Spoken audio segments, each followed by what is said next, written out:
dear participants in this session, I would like to welcome you here and thank you for this very high interest in this subject matter and in the topic of our session, which is about the gas as an efficient and effective tool for achieving the environmental targets of the global economy. Indeed, in the global economy, we need more and more energy resources because we do see economic growth, and economic growth is primarily about the growth of energy consumption.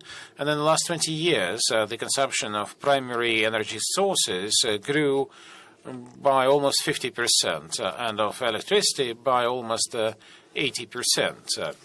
At the same time, if you take a look at the structure of the global energy balance of today, you will see that, in fact, about 80% of this energy balance would be classical fossils like oil, coal, and gas. And only 3% of the energy balance would be solar and wind. And as a matter of fact, this growth by 50% of the consumption of primary sources was ensured by 85% through the fossil sources, and gas contributed quite significantly in this overall performance, 25%. As far as renewable sources of energy are concerned, there we see that their contribution was, in the last 20 years, into this absolute growth, their contribution was only 8%. Here we can see that from the point of view of the share in the world energy balance and the contribution of the renewable sources of energy in the growth of the consumption of energy in the world, we really don't see a picture that the renewables will have a dominating position or a dominating contribution into the structure of this world energy balance. At the same time, I should note here that the growth of the consumption of primary sources by almost 50% was accompanied by the same 50% growth of the CO2 emissions. Now, talking about renewable sources of energy, I should note here that, as a matter of fact, we still have about 40% of the global population cooking using firewood. And among the leading renewable sources of energy, the first ranking goes to the good old hydropower engineering and firewood, and solar and wind. And the share of solar and wind today is not significant, although in the last 10 years the solar and wind energy was invested heavily, $2.5 trillion, and the growth of installed capacity in this sector was 700 gigawatts, or 770 gigawatts. That is solar plus wind, which produces about 5% of the total energy generation. On the other hand, we should note here is that CO2 targets are being achieved, and the structure of the world energy balance is not changing and is more or less stable. This correlation between the growth of energy consumption and the CO2 generation, this correlation has been quite stable in the last 10 years.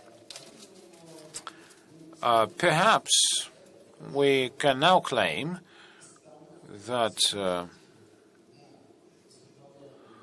the stake on solely on renewable sources is not proper and is not working, and this target setting is not working, and the total decarbonization of the world economy is a utopia. We need to understand that in the next 20 years, the role of fossils will remain significant, and we also need to understand that in this share of the fossil fuels, we will see probably the most significant changes thanks to the growth of production and consumption of natural gas, and hence the growth of the share of natural gas in the global energy balance. Today, the share of gas in that balance is about 22%. Gas goes after oil and coal. At the same time, oil is the main source of energy. So, if you come back to the voting results that we have just had in the beginning of the session, as you understand, I actually voted for option 1, that is, I voted yes. And I can still assume that the 29% in the audience who voted no, perhaps they really took the question too straightforward, that gas is going to dominate in the energy balance, and by the year 2035 this is not going to happen. What will happen is that the share of gas in the energy balance would probably be equal to the share of oil. We are optimists, and we believe that the share is actually going to be higher than that of oil. So the 29% are people who still think that the share of gas and oil in the year 2035 would be the same. However, this target for the period until 2035, this target of trying to equalize the shares of gas and oil is quite realistic, and given the tendencies in the leading world markets, I think they all serve as a proof and as an evidence that this is going to happen. At the same time, I should say that when we're talking about renewables, we mentioned that huge investments went into solar and wind energy. Undoubtedly, we saw the more generation of power in this sector of energy. However, we also can say that we can take a fresh look. We can take a fresh look, and we can also see new challenges in security. And the thing is that solar and wind energy, they all require almost 100% backup capacity of the assets using traditional fuels. And maintaining such a backup capacity, and maintaining and preserving the traditional infrastructure to deliver such traditional fuels. And these are totally new challenges in the area of security. If you want solar and wind, yes, please, go ahead. You can invest, you can build, and but you also need to remember that you need to have almost a 100% backup capacity for such renewables. The second important point would be whether this model is competitive enough. When you develop renewables, solar and wind, when you also provide for 100% backup, and we all understand that there are examples of such approaches, but basically we are talking about subsidizing wind and solar at the expense of the end users. So are those models quite feasible and economically feasible? The answer is unfortunately no. These models are not really economically feasible totally, or at least partially. And as far as gas is concerned, of course, we realize that gas has its own competitive advantages, which, first of all, when we are saying that the gas is probably one of the purest and cleanest sources of energy, the reserves of gas are large, and those gas reserves are accessible and to humanity. And most importantly, today there are developed technologies of production, transportation, and storage of gas, and the gas business is highly profitable. When we say that gas in absolute volumes in terms of global energy is going to go up, there'll be more of it, the share of it will increase, it means that this growth will be there, and it will be ensured, first of all, at the expense of energy and transportation. So we know what the advantages of gas as fossil fuel, we know what those are, but we know that there are pros and cons and advantages in every industry, in every sector. Speaking about energy, it's purer, cleaner energy, it's safer, and it's energy which is of interest for investors, because from the economical standpoint it's very attractive and effective and efficient. So we're talking about 14–15% or so. So what's next? We're saying that the power stations are built rapidly, and if you want to adjust the mode, it takes minutes. Apart from coal stations, when we're talking about hours, or when we're talking about nuclear stations, we're talking about days. So please welcome a colleague of ours and a friend, Mr. Zelle.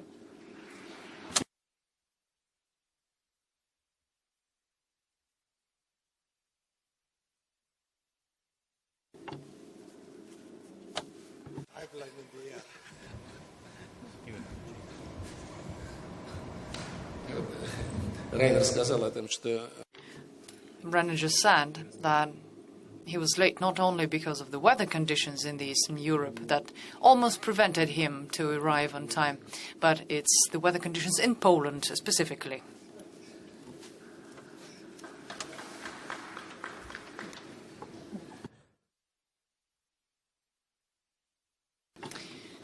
So, Rainer, please join our discussion.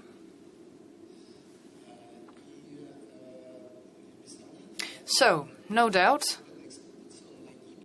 this flexibility, operational flexibility of gas power stations has a lot of competitive advantages. It's very competitive in energy, and not only because we know that generation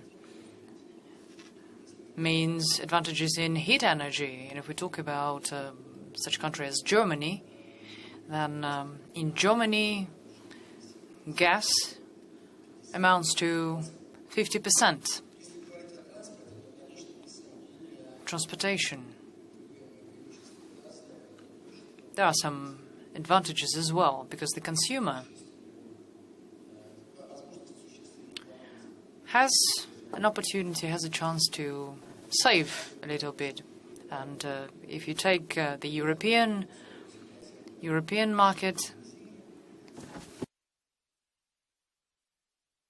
liquefied gas is much better than diesel.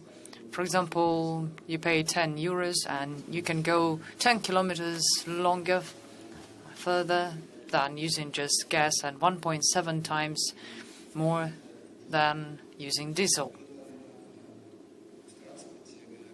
And in transportation, gas is 20–30% lower than traditional types of fuel. So we're saying that gas is going to grow, volumes are going to go up in global terms by 2035. We're saying that its share is going to increase. it'll be almost on the same level as oil or even higher. And we're saying that it's going to be in energy sector and transportation. So we can say that for the Russian Federation in the next several decades, gas is going to be a strategical resource for our strategic development, and our gas industry, first of all, will have an impact on the two closest, most dynamic markets, European market and Chinese market. Speaking about European market, we can say that European market shows demand 5%, and we're also saying that in Europe there's another very important trend for us that actually ensures demand for Russian gas is reduction of own volumes of production. In Europe, this number has gone down by 37%, in Germany by 71%, at the expense of own resources. As of today, Germany can capture only 7% of its own gas consumption. Speaking about absolute reserves, since 2006, the proven reserves in Europe have reduced by 1.5 trillion, and remaining 1.1 trillions, 1.3. What does it mean? It means that another niche is reopening for import, more opportunities for Russian gas delivery to the European gas market. So by 2035, we're saying that the own production in Europe will go down by another factor of 2, and additional opportunities for gas delivery will amount to around 200 billion cubic meters. And the biggest share will be Russian gas. Because, as you know, we can deliver gas to Europe as much as Europe needs. Chinese market. 2017 showed that the demand is around 17%, and that's the highest number.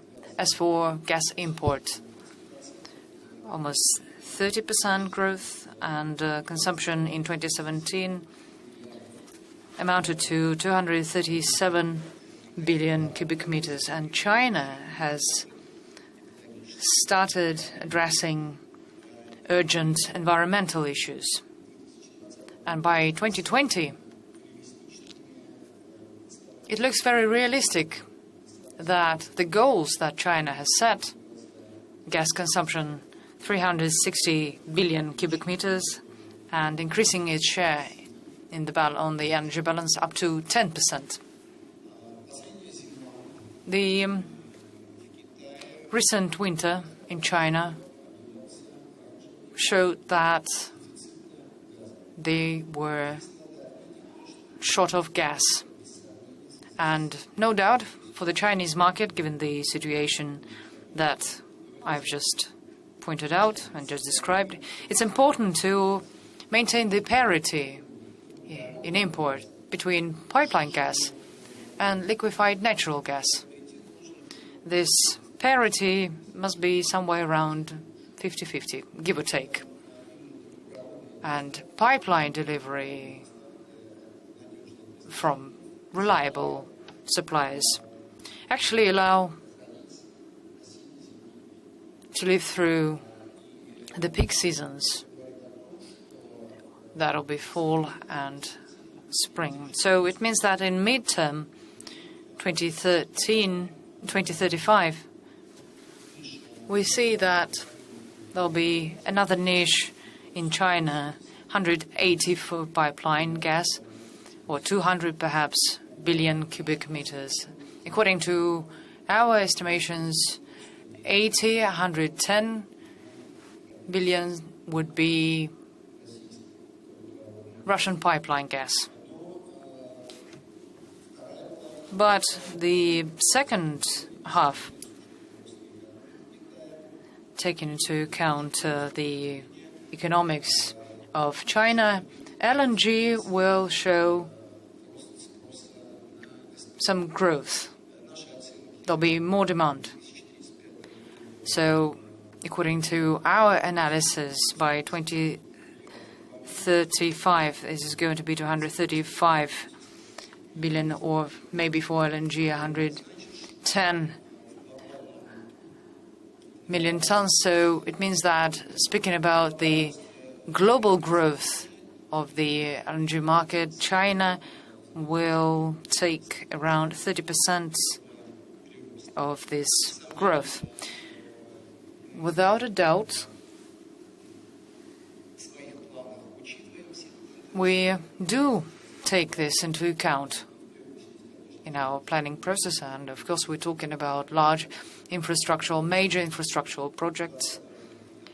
On the 20th of December next year, we will start pipeline deliveries to China, and as for European market, you perhaps already know that we've completed construction of the first line of the sea line, the Turkish stream, and we are prepared to start working on Severny Potok, or Northern Stream 2.